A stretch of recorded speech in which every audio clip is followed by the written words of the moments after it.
Salute. I'm your host, Chris Budihas, and joining me virtually from around D.C. is Jeffery Frisby with the Enlisted Association of the National Guard of the United States, better known as ANGUS. Jeff, how are you doing?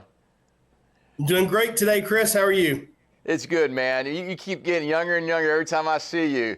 So, hey, let's talk a little bit about you. So, where are you from, what you do in the military, and then let's talk about ANGUS. Yeah. So I'm from Arkansas, born and raised. I was a member of the Arkansas Army National Guard, spent my entire career in the Arkansas Guard. 3 years of that time in the Guard was overseas in Iraq.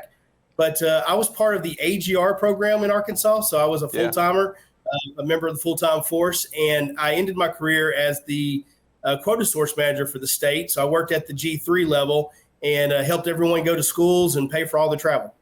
That's awesome. Yeah, your whole career. First of all, thank you for your service. Are you a Razorback fan? I think you have to be. I'm a Razorback fan. True and true.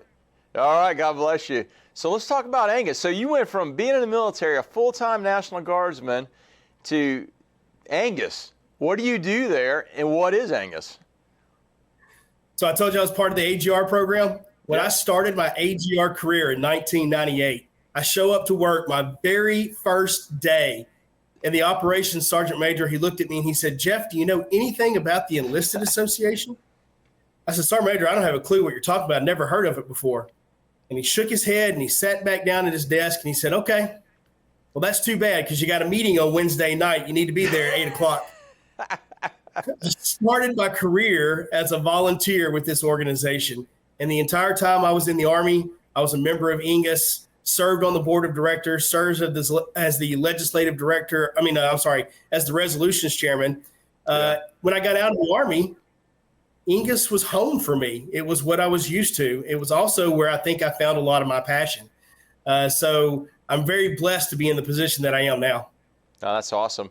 So ANGUS, I guess the first question I got is, why, if you're in the National Guard and you're enlisted, why would you not want to be part of ANGUS? I don't know why anyone wouldn't want to be a part of ANGUS. And so what's the benefit to it then? Yeah. So, well, first off, the benefit is we are the professional organization for the soldiers and the airmen, the family members of the National Guard. So if you were a doctor, you'd be a member of a doctor's association. Dentist, 9 out of 10 dentists will choose an Oral-B toothbrush because of the dental association. For soldiers and airmen who put on a uniform every day, carry a rifle instead of a briefcase, ANGUS is the professional organization for those soldiers and airmen. And we do a lot of different things. We are the advocate for them when it comes to Congress and whatever happens on Capitol Hill. We are the organization that helps bring them real world, tangible leadership, professional development. Not something that's canned, not something that's just taught in a course, read out of a book.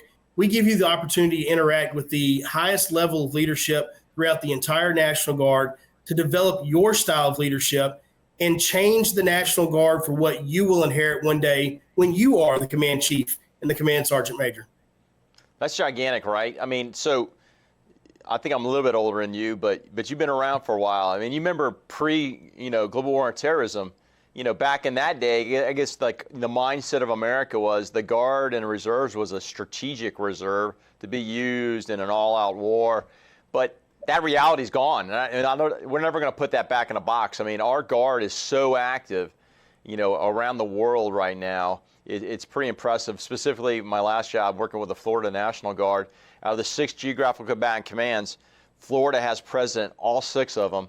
And, there's huge dynamics, of those missions, one, and then 2, the families that are left behind, the spouses, the raised children that take care of, the home front, so to speak. So no doubt you're influencing that quality of life for those individuals. And I can only imagine how busy you are advocating for those soldiers, on Capitol Hill, especially when you talk 50 states and 4 territories. The U.S. Army is big, so you can talk Army, but now we're talking National Guard. That's a lot of, variables that you have to take a look at based on geography, politics at the state level, the national level. So how do you do it all? Well, so ANGUS is made up of 54 chapters. That helps, right? We've got leadership in all 54 states and territories. The 4 territories being Guam, Virgin Islands, Puerto Rico, and Washington, D.C. So, you've got leadership there, which means you've got voices there.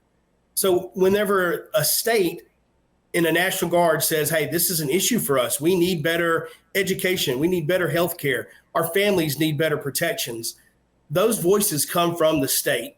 And they push that up to the national level and say, hey, we need your help advocating and fighting for these things.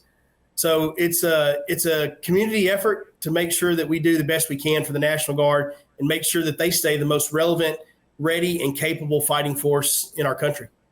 Thanks for that, Jeff. Jeff, any last words? No, Chris, I appreciate the opportunity. Thanks for letting me talk about ANGUS. Such a great organization doing great things for the National Guard. Being able to share our story and tell what we do, that's important to us. So thank you. No, I appreciate that because, seeing ANGUS in action, not just in Florida, but other parts of the country as I travel and work with the National Guard, it was powerful, right? The ability to have services, we were replicating services on active duty because of the global war on terrorism.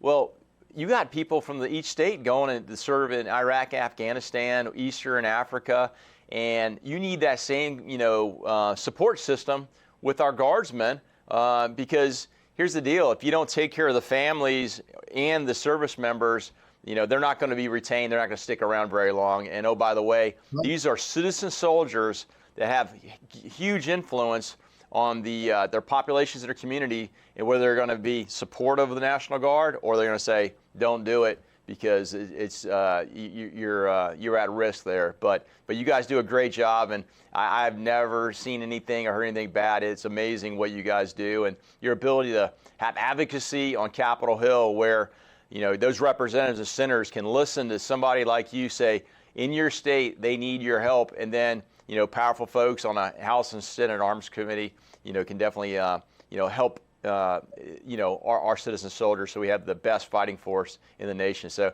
Jeff, first of all, thanks for your service. Second of all, thanks for what you're doing in your post-military career because it matters. Thank you, Chris. Appreciate it. Hey, folks, if you like what you heard, please share us. We're going to take all the contact information for ANGUS. We're going to shove it in our show notes. Connect with both Jeff and myself on LinkedIn. We'll see you in our next segment and live with gratitude.